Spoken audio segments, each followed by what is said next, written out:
are working with stories that are very old and that come from different cultures. And to know something about these stories and to be interested in where they come from, what culture they belong to, what their parallel stories are with the same motives, I think that is really important for a storyteller to get the broad knowledge of what is the material we are working with. And not only that, but also how do these stories now function nowadays? So when I research into stories, what kind of function can they have today?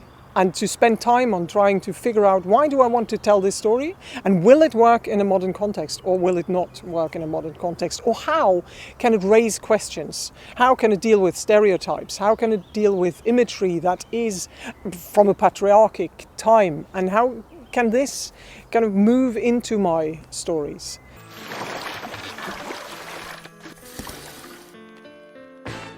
You transmit a story, and the way you transmit the story can be very varied and very broad, and what kind of means you use to transport or to tell the story.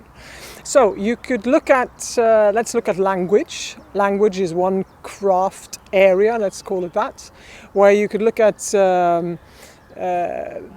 things like poetry, rhyme, rhythm, repetition, alliteration.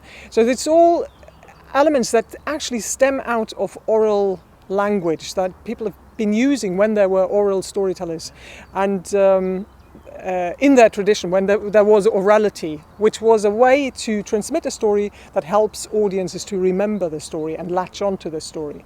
So that would be the language area. You have the voice, which could be very varied, the way you use the voice, whether you are high in pitch or low in pitch, loud or soft, or when you go in and out of character, you can use voice as a means. You've got the body, and the craft of the body. I mean, 70-80% of communication is body language. So it helps to have a knowledge of the body. What does the body speak? How can I transmit a story, make a story alive by using gestures, by using the different kinds of mimicry, by using the space. It's actually the next area. You can use the space to move in a story.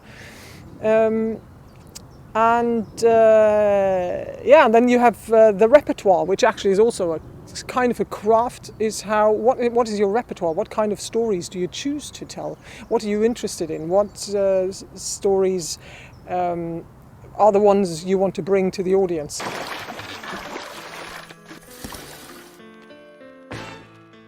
And this is another thing, many times, and I'm not being rude, but many times I see a storyteller. Storyteller has fantastic voice.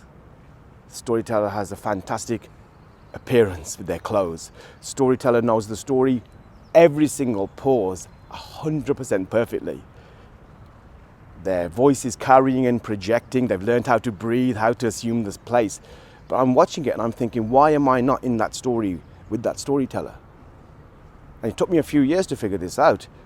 And this is the conclusion I came to was, it's very simple. I do not believe them. I do not believe them. So they have all the toolkit, but the way that they are telling the story, there is something lacking. And that is the thing, I think, that little percentage that is you, that is your personality. You can learn techniques, and it's great to learn techniques and learn how to use your voice and how to project and how to tell your story and how to stand and how to use your Alexander technique to breathe and all these kind of things. But it's that part that is you, that is your little light, without being too mystical. It's your little light that makes that story either connect, bang, or just sort of disappear up into the heavens, In the storytelling tradition, in previous times, if you told stories in a community, the community would know the story. They would there would be a set repertoire in a community. And so the question is, how does every individual teller tell that particular story? How is that transmitted? How does it bring life to the characters and to the scenes and the plot?